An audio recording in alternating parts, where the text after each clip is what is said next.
Hello मेरे प्यारे student, आज के इस वीडियो में हम आपको हिंदी के ऐसे 50 महत्वपूर्ण ऑब्जेक्टिव कराने वाले हैं जो कि अब की बार आपको टॉपर बनाकर ही छोड़ेगा। क्योंकि हम इसमें ऐसे 50 क्वेश्चन लाए हैं जो कि आपके सीधे परीक्षा से टकराएगा। जो हम यहाँ पर आपको कहेंगे कि ये भी आए हैं तो उसको आप ध्यान से ज़रा याद कर लीजिएगा। तो चलिए हम ज़्यादा देरी नहीं करेंगे, सीधे शुरुआत करते हैं। जैसा कि आप लोग प्रश्न पहला देख रहे हैं, ये बहुत वीवीआई प्रश्न है, इसको आपको याद रख लेना है, ठीक ना। तो बहुत ही वीवीआई प्रश्न आपको याद रख लेना है।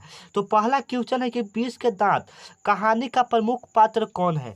20 के दांत कहानी का प्रमुख पात्र कौन है।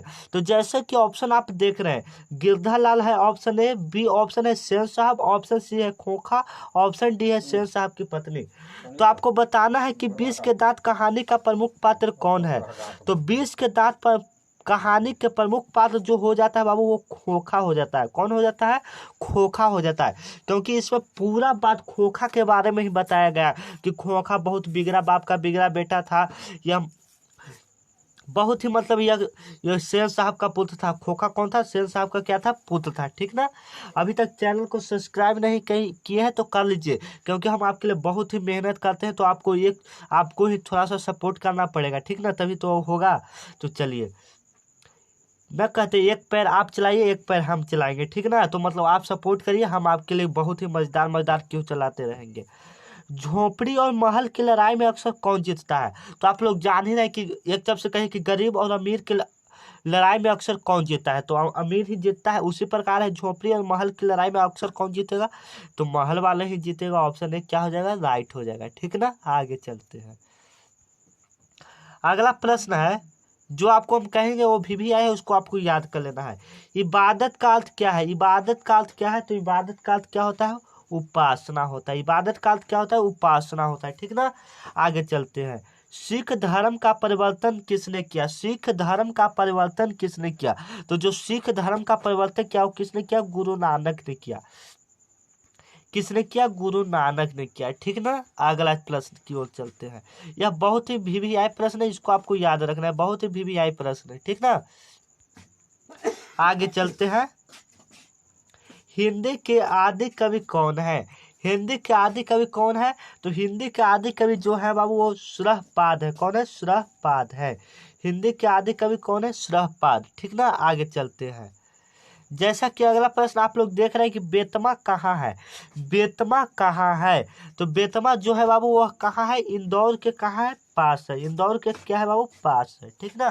मतलब बेतमा जो पूछता है वो कहाँ है? इंदौर के पास है, ठीक है। आगे चलते हैं। ध्यान से प्रश्न पढ़िएगा। ढहते विश्वास कहानी में किस नदी का भयावह दृश्य प्रस्तुत किया गया है? तो ढहते विश्वास में जिस नदी की चर्चा की गई है वो बाबू महानदी की चर्चा की गई है, क्योंकि महानदी बाबू उड़ीसा में है। और ढहते विश्वास जो है कहानी है, उसमें पूरा उड़ीसा के बारे में बताया गया है। जो महानदी में बाढ़ आता है उसके बारे में पूरा बताया गया है, ठीक ना।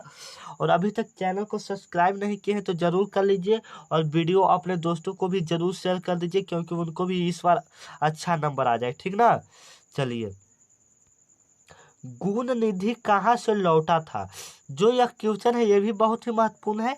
जो 137 नंबर आपको कराए ये भी बहुत महत्वपूर्ण है, मतलब इसको कहिए तो भी आई क्वेश्चन है, ठीक ना।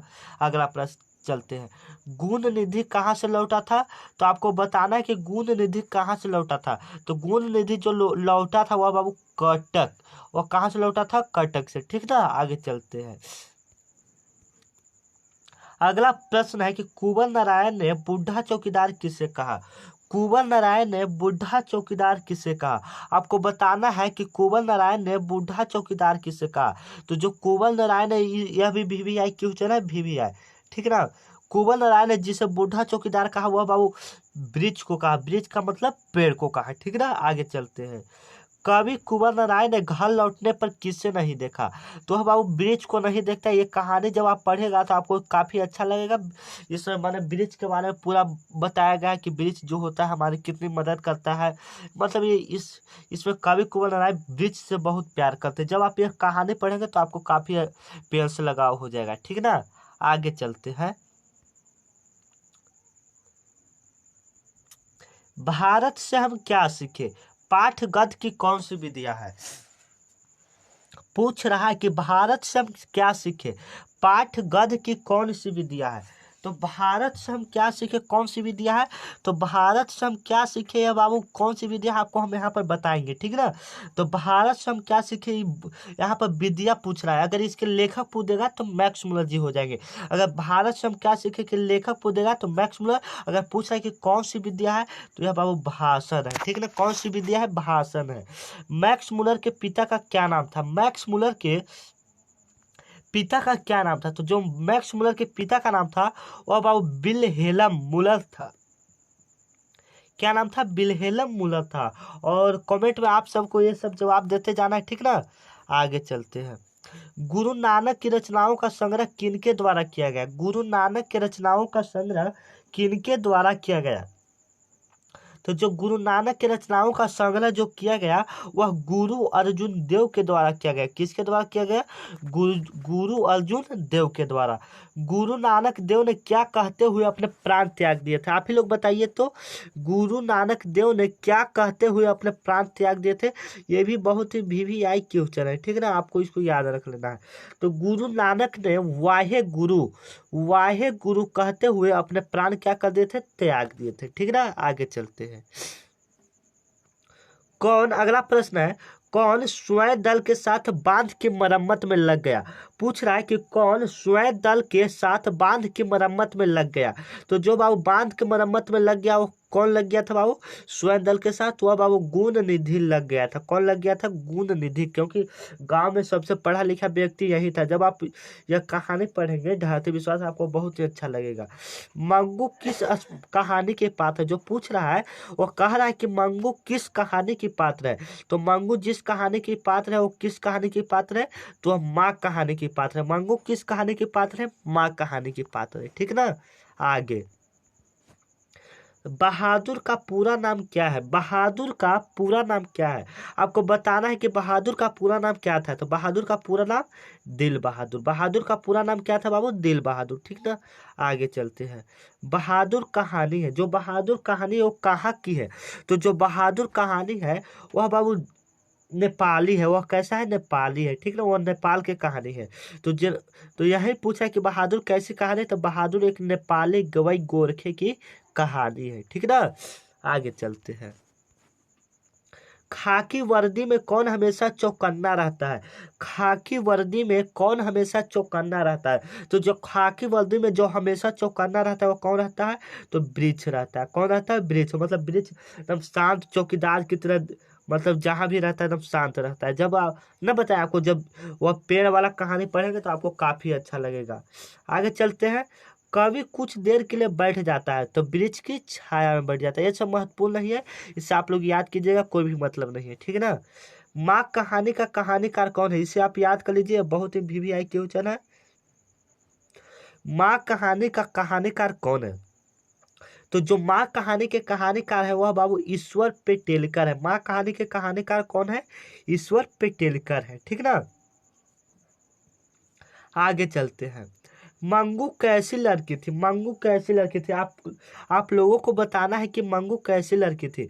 तो जो मंगू लड़की थी वह बाबू पागल लड़की थी। मंगू कैसी लड़की थी, तो पागल लड़की थी, ठीक ना। आगे चलते हैं।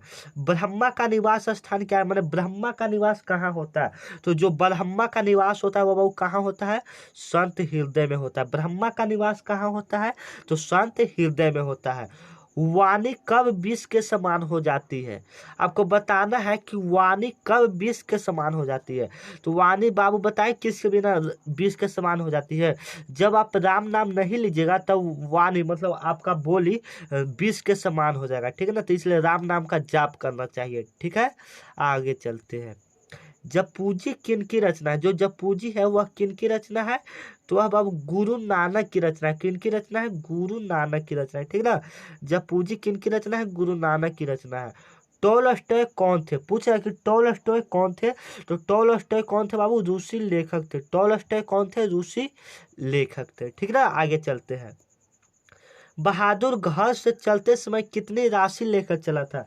आपको बताना है कि बहादुर जब घर से चला था तो कितने रुपया राशि लेकर चला था। तो जब बहादुर अपने घर से भागा था तो वह मम्मी के हांडे में से 2 रुपया क्या कर लिया था, निकाल लिया था। ठीक ना। यहाँ पर हम पूरे 160 प्रश्न कराएंगे आप लोगों को, जैसा कि आप लोग देख रहे हैं 157 प्रश्न यहाँ पर हो गया है। ठीक ना। तो चलिए, ये भी बहुत VVI क्वेश्चन आप लोग याद रख लीजिएगा। अगला क्वेश्चन है कि बहादुर पर चोरी का इल्जाम किसने लगाया। और अभी तक चैनल को सब्सक्राइब नहीं किए हैं तो जरूर कर लीजिए, क्योंकि हम आपके लिए बहुत ही लास्टेस्ट वीडियो लाते रहते हैं। बहादुर पर चोरी का इल्जाम किसने लगाया। तो लेखक के किसने लगाया, अतिथि ने लगाया। किसने लगाया, लेखक के अतिथि ने। ठीक ना। आगे चलते हैं। कवि के अनुसार घर को किससे बचाना है। तो कवि के अनुसार घर को किससे बचाना है, तो हम अब लुटेरों से बचाना है। किससे किससे बचाना है, लुटेरों से बचाना है। नदियों को बचाना है, जो आपको यहाँ पर कह रहा है नदियों को बचाना है, तो नदियों को किससे बचाना है, तो नाला हो जाने से बचाना है। जब एक किताब में आप पढ़ेंगे आपको काफी अच्छा लगेगा। ठीक है ना।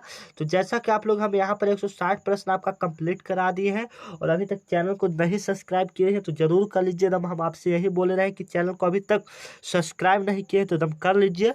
तो ठीक ना, मिलेंगे अगले वीडियो में। ऐसे टॉपिक पर हम आपके लिए वीडियो लाते रहते हैं, बहुत ही महत्वपूर्ण। तो चैनल को सब्सक्राइब कर लीजिए एवं दोस्तों को, अपने दोस्तों को भी बताइए। ठीक ना। और लास्ट में आपको एक शायरी सुना देते हैं। चलिए, किधर चल गया। हाँ, जैसे में यहाँ पर नाकामयाब लोग दुनिया के डर से अपने फैसले बदल देते हैं।